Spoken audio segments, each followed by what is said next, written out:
where I don't believe they're cutting the guy, but something's up. Is this guy going to be a June 1 first or June 1st casualty with the cap? Let's bring in our boy, Big C. Zander. What's up, Big Sil? Going, brother? Good, man. I missed you yesterday on the show. I wasn't on yesterday. I got it, man. And believe me, that killed me too because, but again, I got to tell you, the two guys were, Mark Holmes, he texts me, he goes, well, how was that? Was I little? I go, nope. About time. Yeah, he texted me last night too. He texted me. I love Mark. He's hilarious. He texted me last night. Yeah. He texted me. I told him it's about time you fought back. Yeah. He says, was that spicy enough for you guys? I said, you're a champ, Mark. It was great. I do. So, Zander, what's your takeaway with them, the way they're looking at Bryce Huff right now in camp? I mean, you know, people go like this. It's OTAs. What do you learn? Well, what I did learn is this. They don't want him there. Yeah, you're right. And you put the things together with the Super Bowl and OTAs. They don't even want this guy in the building. They don't even want his stench permeating the NovaCare complex or anything. The team plane, the practice facility, anywhere. They want Bryce Huff up and out of there. Get him out of here, as Flexen and Steppen would say. So he's done. I think Bryce Huff is done. And it's funny because the edge rusher room is really thin, man. So he must really – I mean, they must really want him out of there because, it's not like he's coming into the wide receiver room, and there's dudes in front of him. Like, there's nobody there. It's Nolan Smith and Jalix Hunt. That's it. And a bunch of T-Moose, so he should be able to find his place there. And it doesn't look like they're even going to give him that opportunity. Now, maybe he shows up, but I'm kind of with you and I'm kind of with John too. If he doesn't show up again, the writing's on the wall. Oh, absolutely. I think the writing's on the wall here. All right. Well, I was so interested in what John said in his takeaway. It's a great observation by him, by the way. I'm so glad he's got eyes on the practice, which helps me out so much in figuring out the direction that they're going in. Because again, like, what do you call it? State TV. I love when you call it that. The Eagle, like the Twitter account, the X account. Zander calls it state TV, and I love that because it is state TV. Yeah, it is. No, there's no doubt it is. They're back out there tomorrow. We'll have more state TV. We will, and I'll tell you why they're doing. Be careful, you don't want to upset the people in the chat. All you nerds in the chat love state TV. They love to be lied to.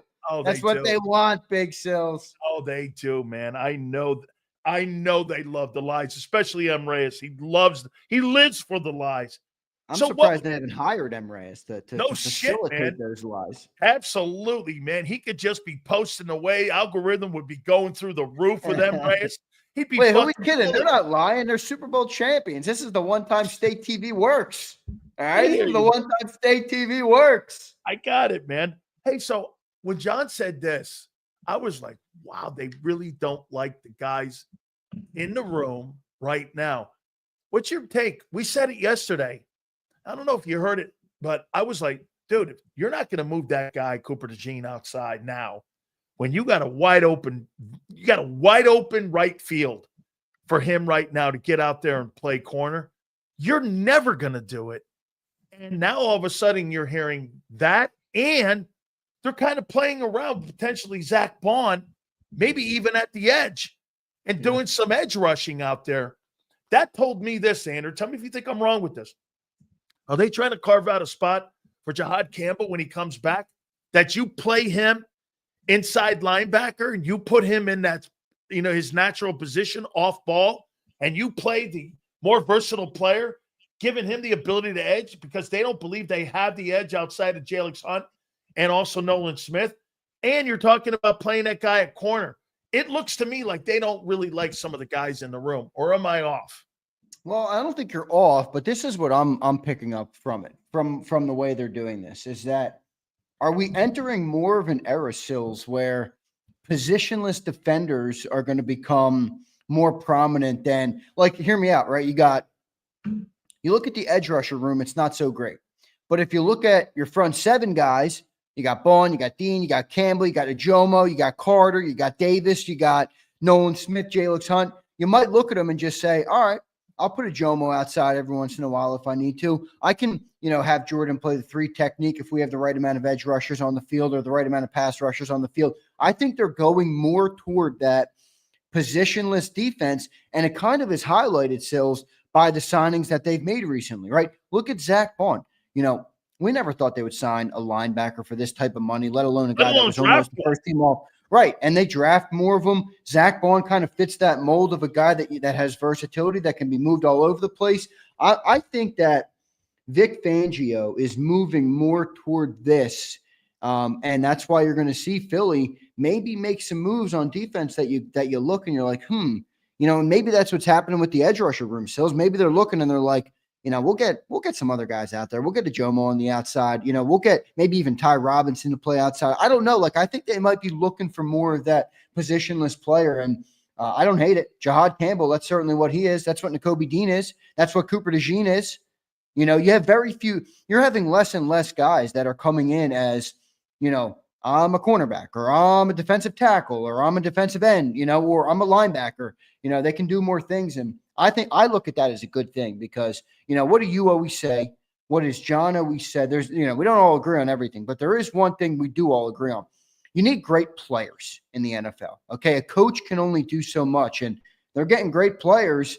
It's just not, it doesn't always line up in the right spots. And I'm wondering if they just go more positionless and get the best players in the field, and Vic can make some hay with that. But you know what? Their definition of great players different than the Cowboys' definition of great player. Follow me here. I said something earlier. Everyone got their little panties in a bind when I said Josh Sweat is like the face of what that defense was a year ago. And everyone's like, why are you talking? No, because they're assuming Josh Sweat, I'm putting him in a room with like Micah Parsons. That's not what I'm doing. Their definition of a great player is this, isn't it? Is he a 3-down guy? I don't have to take him off the field. He doesn't have to be exceptional on the run. He doesn't have to be exceptional in pass rush. And he doesn't have to be exceptional when it comes to dropping in coverage. But you know what I want him to be? Very good at all 3. Right. Isn't that their definition of a great player? I see what you're saying, but you're not going to sit here and tell me Josh Sweat was the face of the defense. But you're going to have to use hold on. You're going to have to use 2 players to replace him. That's true. You're not wrong about that. But, I mean, if you look at it like I just said, maybe you get more with Jomo, who plays in a more versatile role. Maybe you get a Ty Robinson, a Jahad Campbell, that they move them all around. I don't know. I hear what you're saying. All right. But again, I'm not saying to you that he's one of the great – look at Micah Parsons. Micah Parsons is a tremendous pass rusher and can drop in coverage.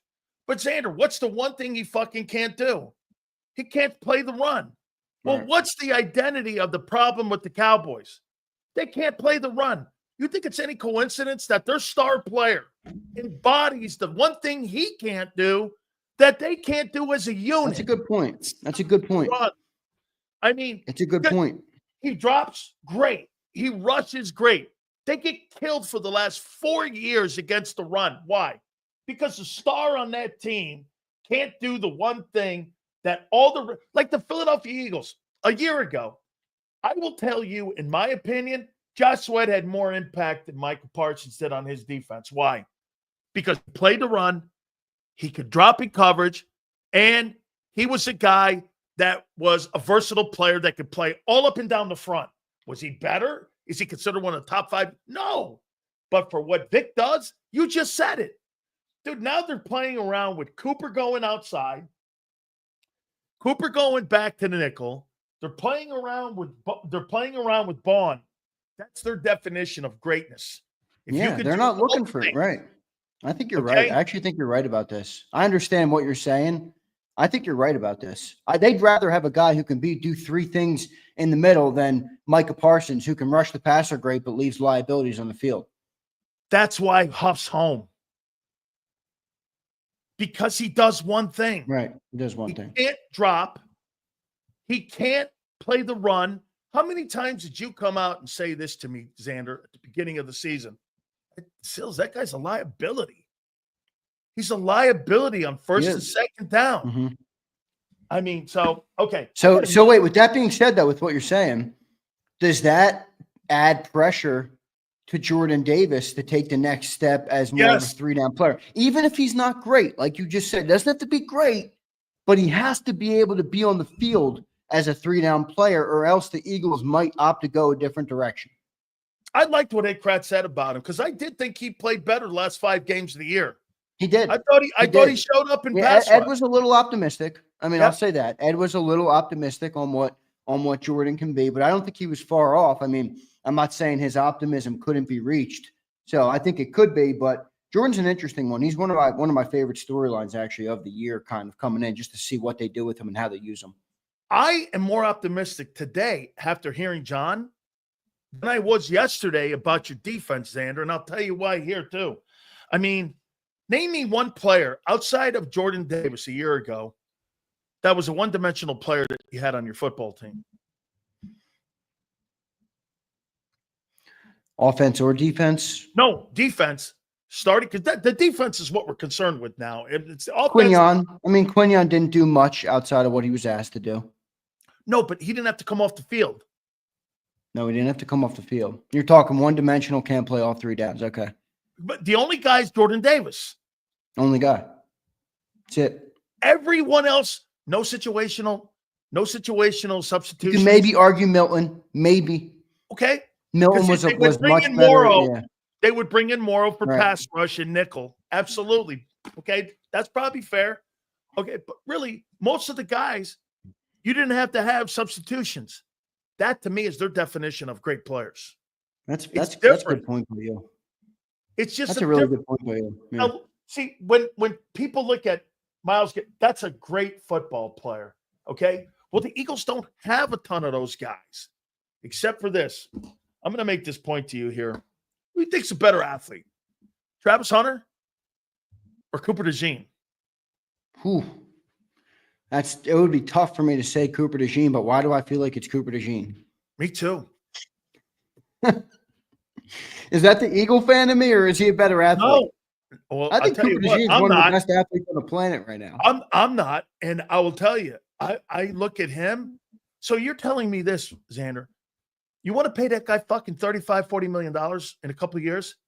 You're telling me you're going to play him maybe on first and second down in the slot, and then on third and long, you're going to maybe flip him over and play out there on the corner? Shit. I'm paying that guy big dough, dog. Yeah, man. I'm with you. He's a better football player. Now he's down at the Jersey.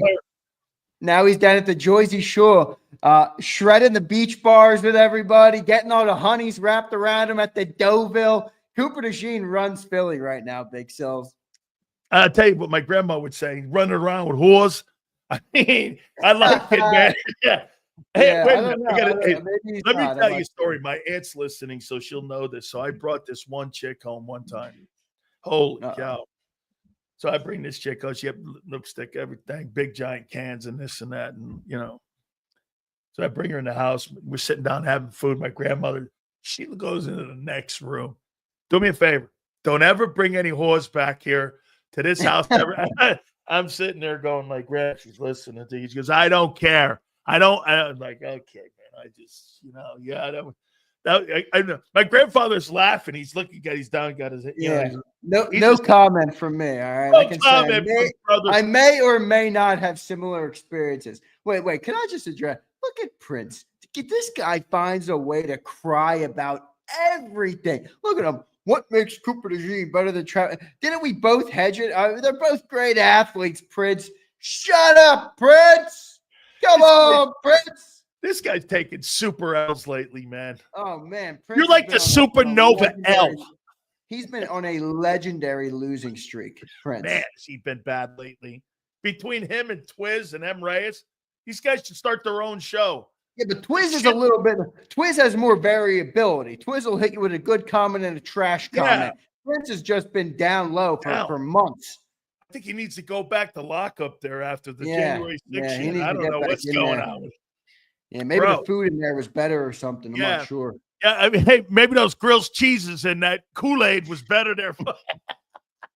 Not that I know. Hey, I got one. What are you more concerned about? You think how about this? Because I can ask you because you have great sense. Are you more concerned about corner or edge on what they're looking at right now with and how Vic is looking at the roster, what do you think he sees a bigger problem? Well, it's a good question. I mean, based on the way you kind of just laid out what they're thinking maybe on the defensive line, it makes me feel better about that room. But if you're going to go more traditional defense, yeah, that edge room's pretty shoddy, dude. I mean, let's be real. After Nolan Smith, and I'm high on Jalix Hunt, you got a whole lot of question marks. And even the main guy, Nolan Smith, is a question mark. So at least at the corner, you have two, like we just talked about. You got great athletes. You got Quinion and Cooper. So, like, at the very least, I have two good corners. Now, if you only have two corners on the field, you feel too good about those two guys. When you have three, can those two guys make the third guy blend in a little bit? Like, I'm having a hard time saying corner here just because I feel like the athletes in the room are so much better or more equipped to do more and handle more. So, I'd probably go edge rusher. Do you think that Howie makes a move to – you know, I was going to recognize this bitch, but I'm not. I don't know. Man, I love Prince, man. He's such a wussy, but I love him. He says, who's crying? I'm asking a question, you two bitches. Man, you are just rolling in L's today, dude. Princess crying like a princess. No doubt. Princess, man. You're taking serious L's. You see M. Ray is hiding? He doesn't want to get hit with shrapnel right now. That's why he's fucking hiding. He's in hiding, and so is Twiz in hiding here. All right, so let's go here with this. The offense, Kevin Patullo. How about when he said yesterday or 2 days ago, I'm the number one voice in the room? What'd you make of that? Good. What do you want me to? What do you want me to want him to say? Go up there and ride the fence? What's your boyfriend's? What's your boyfriend's role? What's that? What's your boyfriend's role? Who, Nick? Yeah. I know you forget him. I know you forget him sometimes. I love how you contradicted yourself harder yesterday than maybe I've ever heard in my life. When you talked about how coaching is so much more than meets the eye. And I'm like, hello, Nick Sirianni, Sills. Oh, he don't fit that role.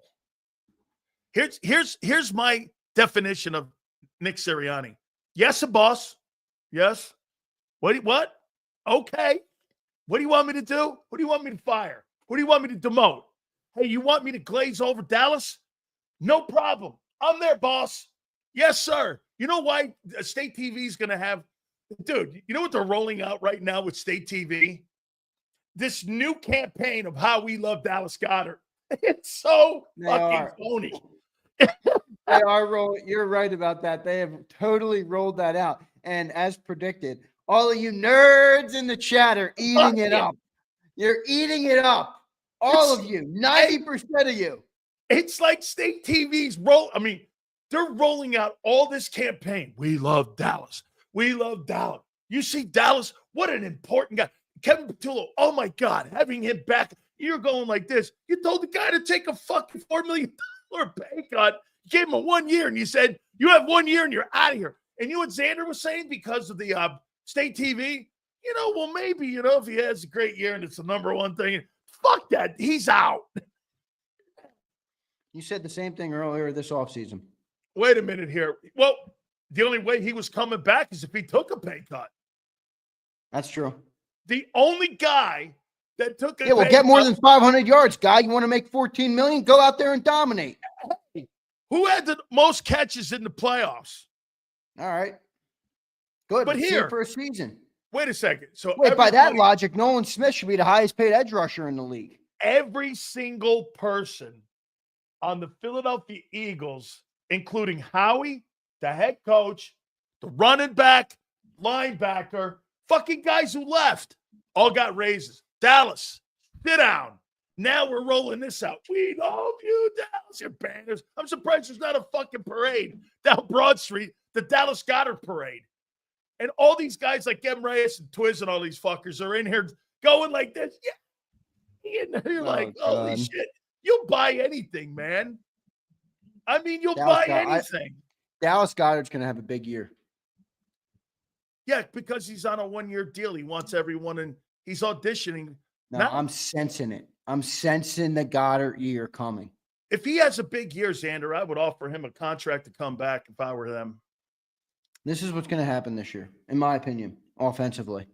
Teams are going to focus a lot more on Saquon. They're going to use a little bit of that blueprint that Spagnuolo put out to slow him down. They're not going to be entirely successful, but maybe Barkley goes from 2,000 to 1,600 yards. All right. Your next big targets are the wide receivers. Jalen mastered that deep throw to A.J. Brown last year. That's probably going to get watched on tape a little bit. I think you're going to see a lot more second year of Jalen manning the progressions at the line of scrimmage. I think you're going to see a lot more across the middle and a lot more usage of Dallas Goedert simply because everybody else is going to take the attention from all the great players on the opposing defenses. I really do. And now that Jalen has taken, I believe, another step as a quarterback, especially last year to this year with reading progressions and doing everything at the line of scrimmage, I think Dallas Goedert's going to be a much bigger part of the offense this year. I really do. I think he's going to have a chance to have 800-plus yards. Okay, so, if you're Kevin Patullo, what changes are you looking at again? Well, you're not changing anything. You heard Shady McCoy. And I think that's what it should be. I heard people try and make something of that. I'm like, what? Jalen Hurts has been to 2 Super Bowls. Why would this not be his offense?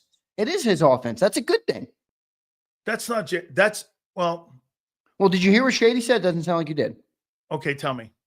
Shady was on FS1 on that facility or the show, show that he's on, with Emmanuel. I like that show. Chase Dan. It's a good show. It's a good show. They do a solid job. Not all Philly fans like it, but it's a solid show. And he said, he kind of caught himself. He's like, A.J. Brown told me, and then he corrected himself and said, the players, some players I've talked to told me it doesn't matter who the offensive coordinator is. That's Jalen Hurts' offense. He dictates what goes on in that offense. And that's why nobody's really concerned about Kevin Patullo coming in at all. So that's what he said. I think that's obvious. I think that's a good thing. It is a good thing. Now, where I sense some maybe resentment is that A.J. says that knowing, Jalen's the reason I'm not getting the ball. That's versus an offensive coordinator. So, but look, that's part of being a leader. That's part of being a quarterback. Jalen, one of the hardest things that I don't think gets talked about enough for Jalen Hurts' job specifically is, it's one thing to have a bunch of great players. It's a whole nother thing to manage and handle great players and egos and talent and fame and all of the different things that come with having A.J. Brown, Devontae Smith, and Saquon Barkley and the O-line, right? You got one guy you got to feed. That's easy. That's easy. Get him his 10 targets a game. You got A.J., Devontae, Saquon, O-line. That's a big part of his job. I'm in media, all right? And I dealt with Sills and all these other people that have worked with JAKIB in the past. I got news, everybody. There are a lot of egos, all right? It's a hard part of the job is managing all of them. So I think that's a big part of what he has to do, and I think he's done a pretty good job at it. Somebody pointed out this morning, it's like, well, AJ has done some crying here and there, and I think AJ's misunderstood. I don't think it's too big of a deal, but the dude's got really good freaking numbers for 3 years in Philly. All right. It's not like he's down at 780 yards and is like, I want more targets.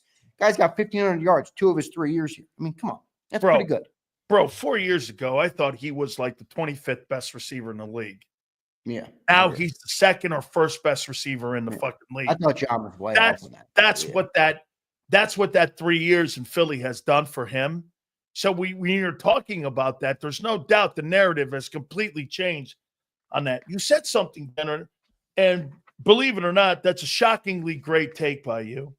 I would say add it to the long list. Oh no, I'm 5-0 so far out of the gate. I'm fucking having a great 2025. You're looking at 2023 Eagles right now, dude. You collapsed last year. Hold on. Why don't you put the kid fucking over at the corner? Boom. There they are practicing. I go, why don't you move guys around? Boom. There they are. I'm like, I am fucking smoking this year. You better hope you bounce back because you can't. Another year like last year, well, the Philly will have your head on a block. Won't happen. I'm super sills right now. But that's a great thing by you. I'll show you what you did. Hey, speaking of super chats, we'll read them at the end. Right here with Super Sills and Wait, Big who am I, Sills? Who am I? Who cares? Phil Sims. I know. That was a great take by him. You said something great about Jalen's role, and it is true.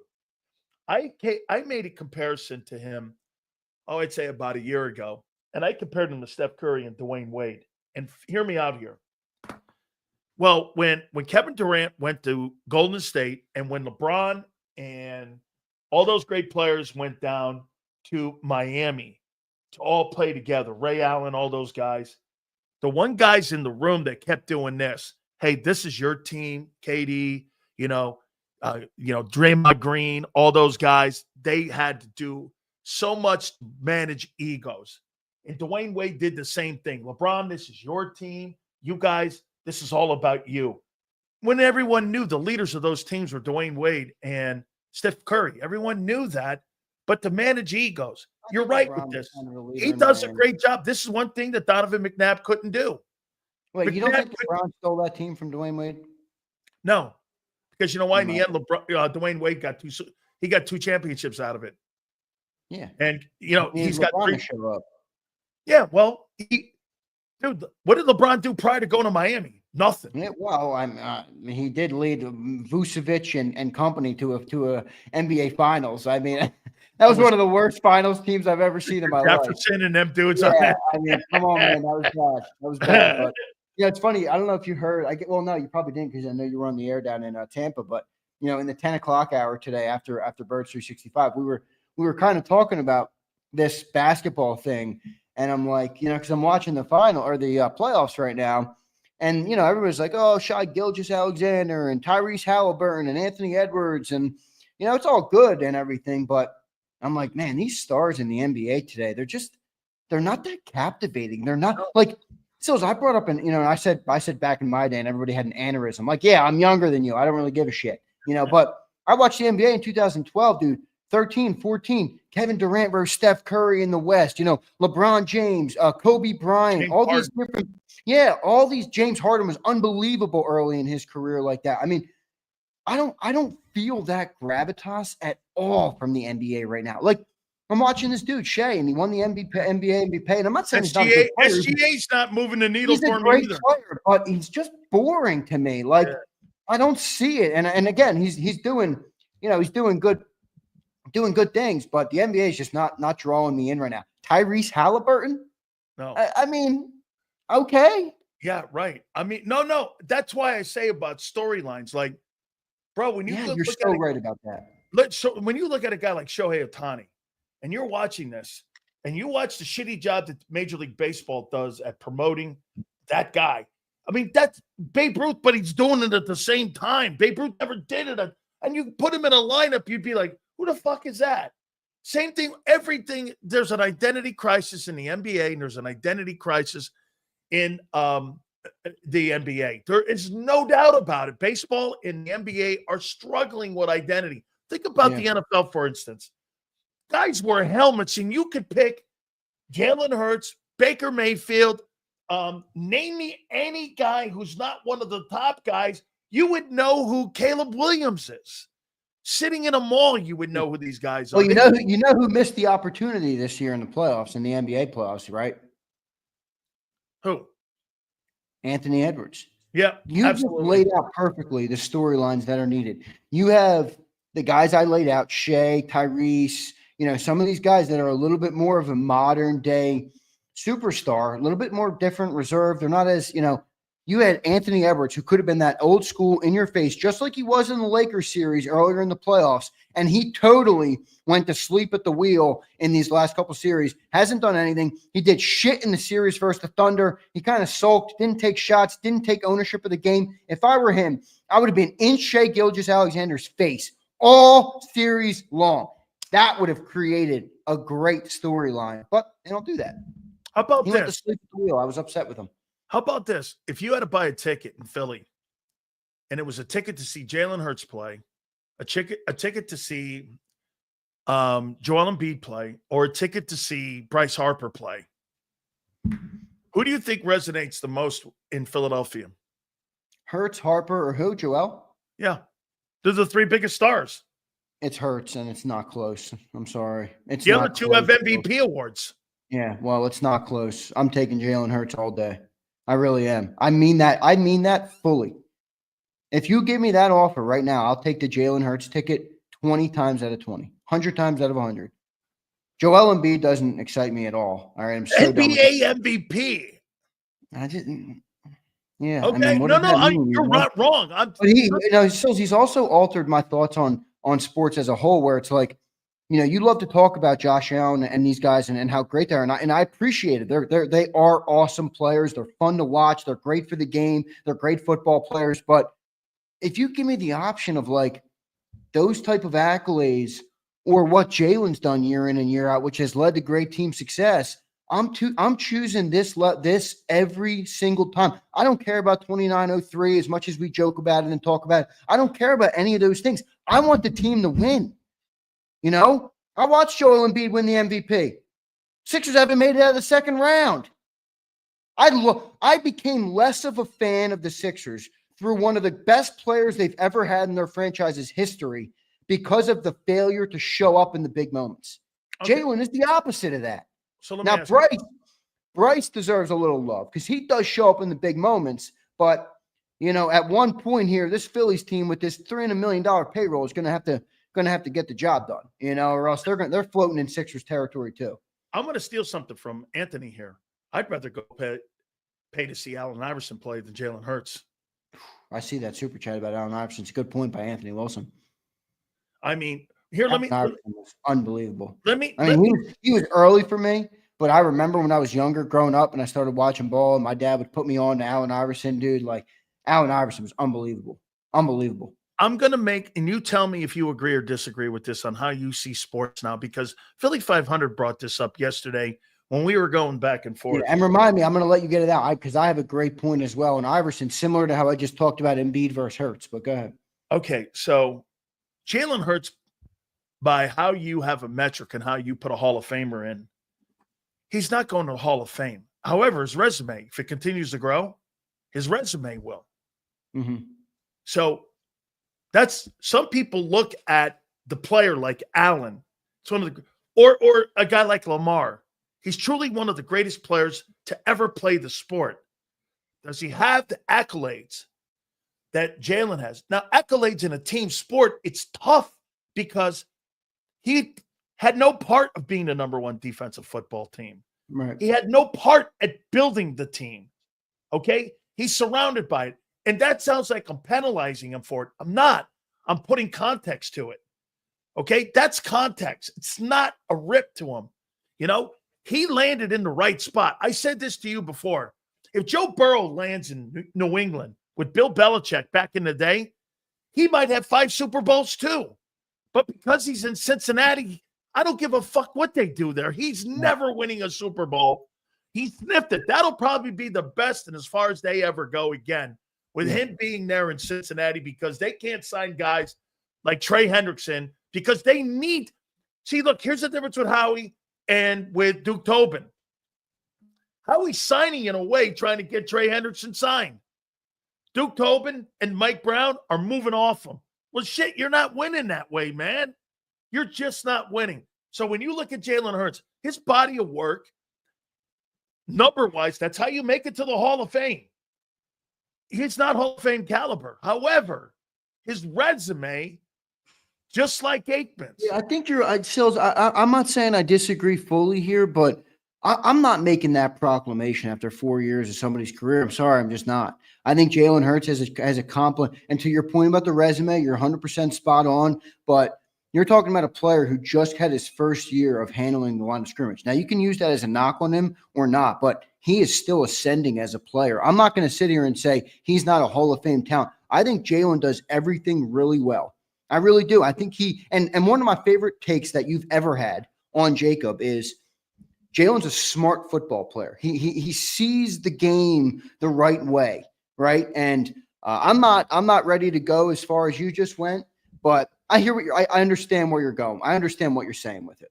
Give me the Iverson take. I want to hear it before I give you this other one here. The Iverson take is, one of the big reasons that I dislike Joel Embiid is you never felt it from him. Like Allen Iverson never won anything in Philly, but you talk to somebody in Philadelphia about Allen Iverson, 99% of them will love and remember and revere Allen Iverson for what he was in Philly, for who he still is in Philly, and for everything he brought to the city. When when he was between those lines, you knew for 60 minutes he was going to give you his very best, his effort, everything top to bottom. You knew that. And even without winning, as much as that hurt Philly and as much as we wanted to win, you could live with it and love the player.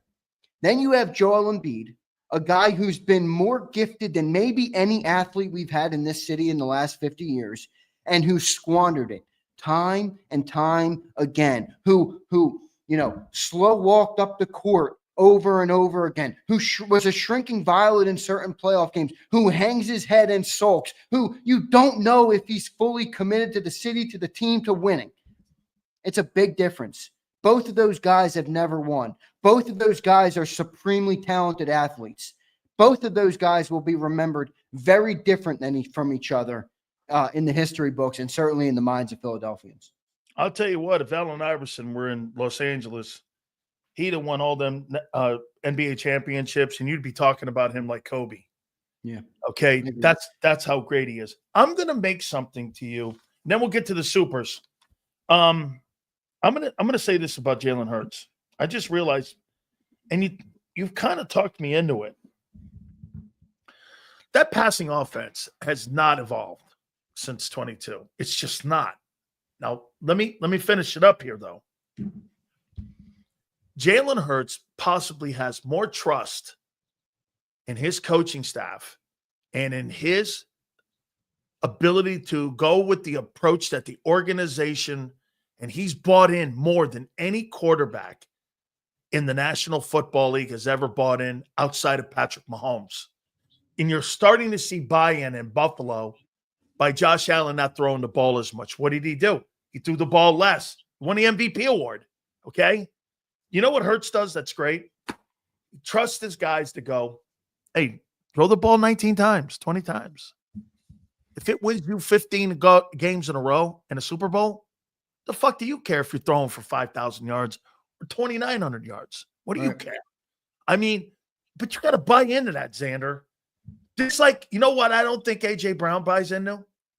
Well, taking the ball out of my hands. Yeah, but we're winning. Yeah, well, that's not a buy-in.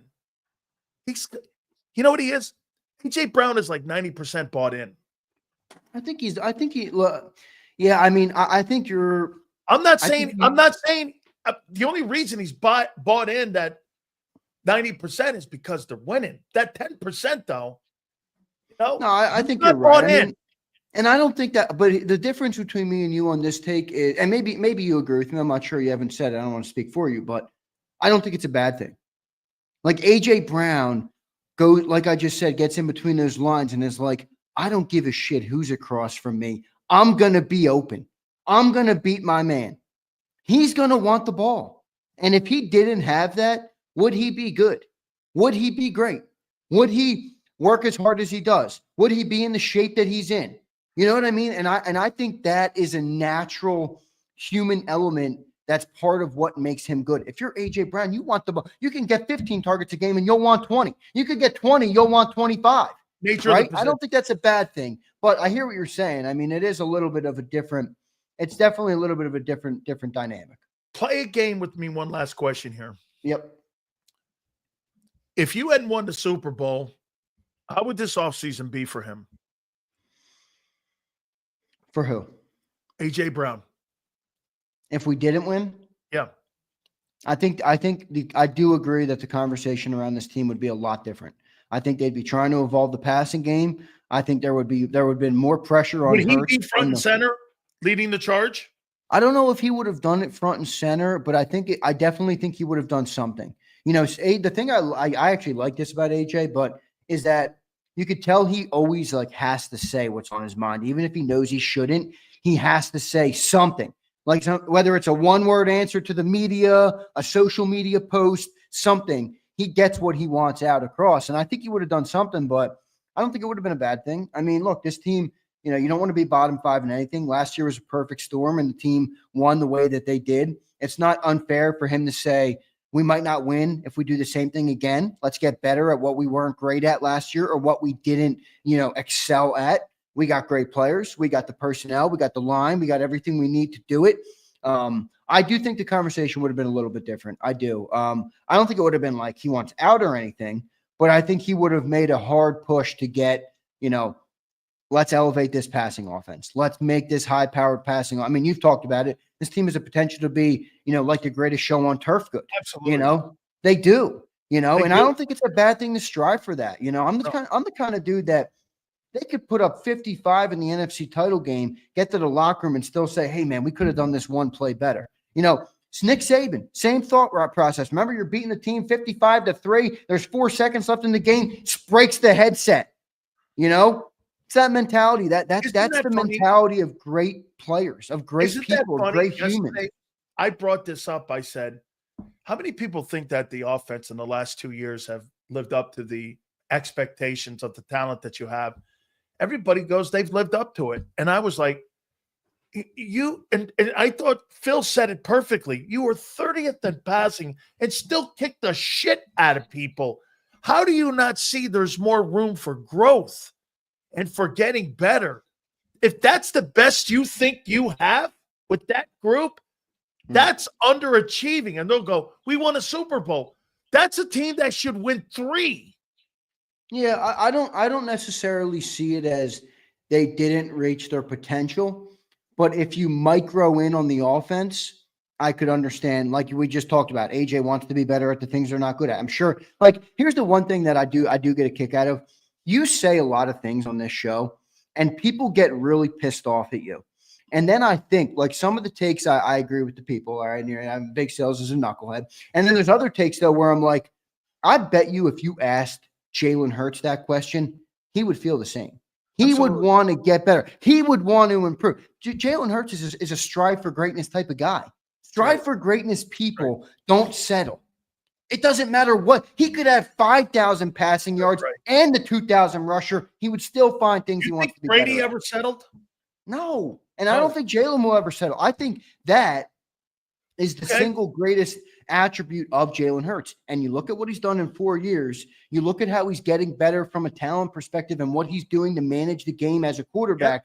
It's great take. I mean, that's why I said to you a little bit ago about the Hall of Fame take. I'm not quite ready to say he's not a Hall of Fame talent because I watched Tom Brady play his best football at 42. Now, I'm not sitting here saying to you that Jalen has the inherent talent that Brady has, although I think he could get to that point. I think that process, that commitment to seeking out where I can improve and not only knowing what it is, but working your balls off to complete it is what makes greatness. And I think Jalen has that through and through from top to bottom 100% of the time. And I think that's going to carry him a very long way. Let's get to these supers, my friend. Let's do it. Appreciate everybody. By the way, hit that like button for Big Sills.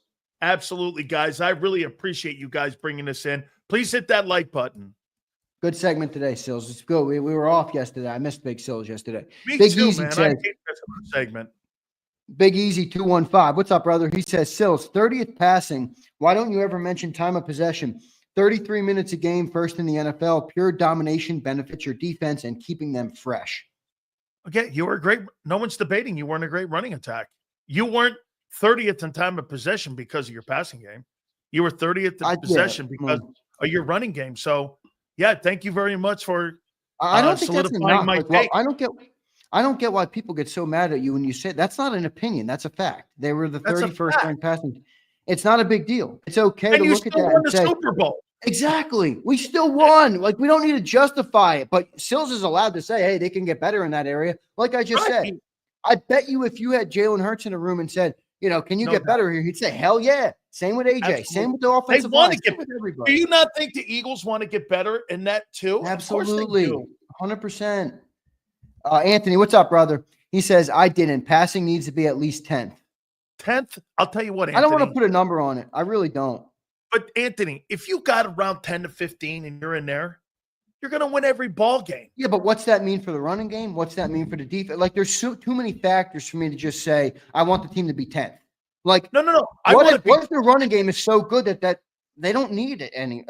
And they're 24th, Well, I want it to look kind of like the Ravens with the number one defense. Yeah, I mean, I understand that. But, again, I'd rather them do what wins than do what I want. If the Ravens had the Eagles' number one defense of a year ago, Would they have won the Super Bowl? Lamar 41. would have choked. Lamar would have choked. Jalen doesn't choke. Best thing that ever happened to Jalen Hurts was getting benched in the national championship at the University of Alabama. He is built for the moment. Jack Dwight checks in. $5. Thank you, brother. No QB has more around him than Hurts. His position group is the only group with no Pro Bowler on offense last season. Team carrying him. Jack, so? I don't agree with that at all. Zander makes a point. No, Zander's point will always be, how many times have we seen great football teams have great players around them and they don't get it done? So if a quarterback and a personality like that would say, well, Troy Aikman goes, great O-line, great wideout, great running back. They carried me to 3 Super Bowl wins, and I'm one of the Hall of Famers now. I don't know how that's a bad take. Right. Bro. No, I just don't agree with this line of thinking. I mean, I get what people are saying, but again, where's Lamar's ring? Where's Allen's ring? I mean, people need players around them to win. That's what you need in the NFL. I mean, again, whatever. That's what you need to win the Super Bowl. Yeah, absolutely. Not just again, win. It sounds like Jack Dwight would rather have the Joel Embiid stats, all right, and take the MVPs and those in the passing yards and do all that and feel better that, Jalen's getting the most out of our receiver. Jack, you take that and enjoy that. I want the dude that wins us Super Bowls. Jack, you have to remember, once he closed that deal on February 9th, I came out that Monday and said, you can't fucking not bring in, he's a champion now. I don't care how it looks. You just can't dismiss that now. Anthony Wilson says, Hurts equals good, not great talent, Hall of Fame resume. Yeah. I'd up him. I'd say great talent. I'm with you, Anthony. Not top 5 talent. Great talent, definitely Hall of Fame resume through only 4 years. That's insane to think about. 4 years of starting. How many years did Brady start in the NFL? 22? Yeah, but again, I'm not saying Jalen's going to play that long, but Kirk Cousins has played for Dak Prescott's going into his 10th year. Patrick Mahomes is in his 9th year. But what Hurts does, he's not a modern day quarterback. He's a quarterback for that football team, and he's the perfect fit for that. Like I said, do I think that Joe Burrow could go in there and win a Super Bowl? No. I do not think that Josh Allen. The dynamic would be different. Yeah, that's what it would be a different approach. Anthony Wilson checks in. Zander, that team Iverson led to the finals was worse than the Cavs team LeBron led. LeBron had a couple low-end all-stars on that team, Big Z and Mo. And he might be right. I have to look at what that. Anthony, I know that team. Did they win game 1 or game 2 out west? I think they won. Yeah, I think it was game 1. No, was it game 2? I forget what they went into the Great Western Forum and they won. It was 2001. That was 2001, right? They win game 1 or 2. Was that one, Zander, that they won? They went out there and they won. And that was during the Kobe and Shaq, like great teams too. That Iverson went out there. Sixers won game 1. And Iverson led the way. Yep, and they won it in overtime. That crossover is one of the greatest moves I've ever 48 points. 48 points. For Iverson and I get. Yep. You know what Kobe always said? He goes, toughest guy I ever played against was game 1 overtime. There you go. Yeah. I love through and through Philly people that know everything about Philly sports. They won game 1. Checked in right away. Appreciate all you guys. 48 from Iverson, going to my point earlier about Allen Iverson, right? Out west against that Laker team. Exactly. Against prime Kobe. Yeah. I know. Prime Devin Shanahan. Prime Kobe, baby. Devin Shanahan checks in. Most are not going to get this. Sirianni sounds like the little guy from Fantasy Island. Boss, the plane boss. The plane, boss, the plane. Yeah, Devin, you might want to, I don't know if you need a JAKIB hat. Great take. You're approaching Brian Pumper territory. Hey, great take, Devin. That's right. Over here. He's like the guy in the aircraft carrier. Land a plane here. Devin, you're falling on the Nick Sirianni sword. You're Sileo eyes. Go get him. Umberto checking in. Say what you want. 88 is a top 3 tight end if he plays 17. Well, they got to use him. Yeah, the propaganda machine. Oh, we love him. He's not top three either. Brock Bowers, George Kittle. Oh, yeah. Kelsey, he's probably better than Kelsey now. Would you take, for this upcoming year, would you take Goddard over Kelsey? Yeah. I thought the last 3 games of the year last year for the Chiefs, I thought he was nowhere. He was nowhere, is right. I actually thought Dallas Goedert was really good in the playoffs. Look at Kyle. Kyle Kokorski. Breaking news: Sirianni was pulling a shift at U.S. Foods last week. Yeah, way to go, Kyle. Great. I got a buddy that works for U.S. Foods, man. I got a good friend that works for U.S. Foods. Kyle. Who's crying? I'm asking a question. There's Prince crying earlier. Oh, Kyle Kokorski says Rondé Barber Sills. I don't know what he was talking about. There. No. I was talking like this guy. I was trying to compare somebody to Cooper DeJean. And boy, I'll tell you, man, I think he's a better ball player than Kenyon Mitchell. I agree with that. Cooper's unreal. Cooper's going to own this town soon. East Coast Rico says, what do y'all think about playing the Redskins so late? Hate it. Yeah. Also, why? And from a business two in the last why? 2 in the last 3, right? Just bad business, I think, for the NFL. I think there should be a rule where you have to play every division team at least once before like week 12. Yeah.